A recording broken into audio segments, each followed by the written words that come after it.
Hello friends की खबर আপোনালোকৰ পুনৰ এটি নতুন ভিডিঅ'ৰ হৈতে মই দীপশিখা আপোনালোক সকলোকে স্বাগতম জনাইছো। আশা কৰো আপোনালোক ভালে আছে আৰু মোৰ বহুত বেছি ভাল। আৰু আমি গৈছিলো বৰপেটা সত্ৰত হলি বুলি। তাৰ পৰিৱেশটো আপোনালোকক দেখুৱাম। তাৰ আগতে বৰপেটা সত্ৰৰ কেনেদৰে প্ৰতিস্থাপন কৰা হয় এই ইতিহাস কি এই ঐতিহ্যমণ্ডিত বৰপেটা সত্ৰ বৰপেটা জনসমাজক একত্ৰিত সংগঠিত আৰু সুসংস্কৃত নহয় জানো এই বৰপেটা সত্ৰখন ভাবিয়ে ভাল লাগে নহয় জানো। সত্ৰখনক বাদ দি কোনো কথাই ভাবিব নোৱাৰে বৰপেটাবাসীয়ে। জনজীৱন বৰপেটা সত্ৰৰ প্ৰভাৱ অপৰিসীম।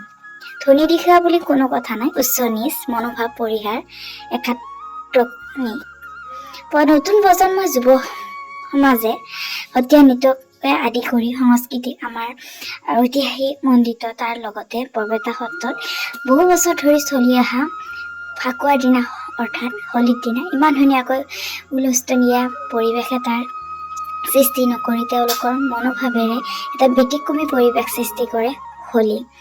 আৰু এই সত্ৰখন প্ৰতিষ্ঠান কৰিছিল আমাৰ সকলোৰে গুৰুজনা শ্ৰী শ্ৰী মাধৱদেৱে 1583 খ্ৰীষ্টাব্দত এই বৰপেটা সত্ৰখন নহয় জানো। ইয়াৰ ঐতিহাসিক কথা জানিবলৈ হ'লে সঁচাকৈ বহুত এটা আচৰিত বুলিয়ে ক'ব লাগিব আমি।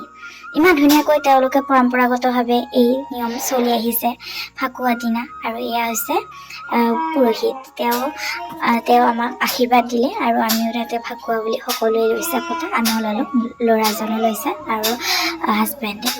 আৰু এয়া হৈছে গুৰুজনাৰ শাৰীৰ থান বুলি কয়। আৰু ইয়াতে তেওঁ কি কৰিছিল ঐতিহাসিকভাৱে কেনেদৰে ফটোবোৰ স্মৃতি হিচাপে থৈ দিছে তেওঁলোকে ধুনীয়াকৈ আকৰ্ষিত কৰি মানুহক যাতে আকৰ্ষণ কৰিব পাৰি সজাই থৈ দিছে।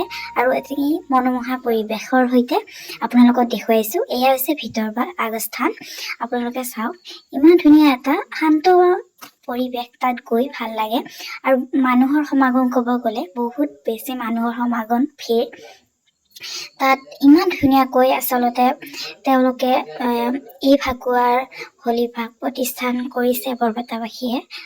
ক'বলৈ গ'লে সুশৃংখল আৰু ধুনীয়াকৈ এটা পবিত্ৰ মনেৰে আচলতে তাত যদি আমি কিবা এটা বিচাৰ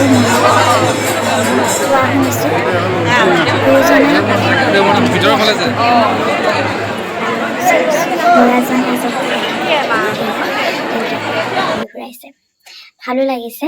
আৰু মই এনেদৰে সকলো মানুহকে অকণমানকৈ দেখুৱাই দিছোঁ আপোনালোকৰ পৰিৱেশটো চাৰিওকাষে।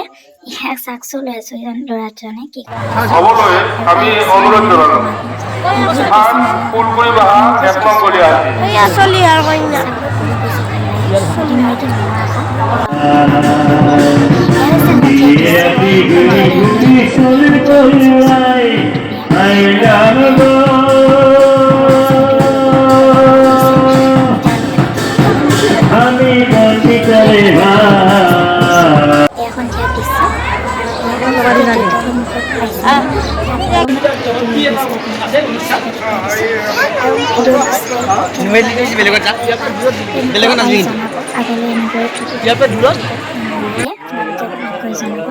সন্ধিয়া দৃশ্যটো ক'ব গ'লে মনোমোহা। তাত গুৰুজনাৰ নাম কীৰ্তন আদি কৰি ধুনীয়া ধুনীয়া কীৰ্তন নামঘোষাৰে তেওঁলোকে উপস্থাপন কৰি আহিছিল সন্ধিয়াৰ পৰিৱেশটো।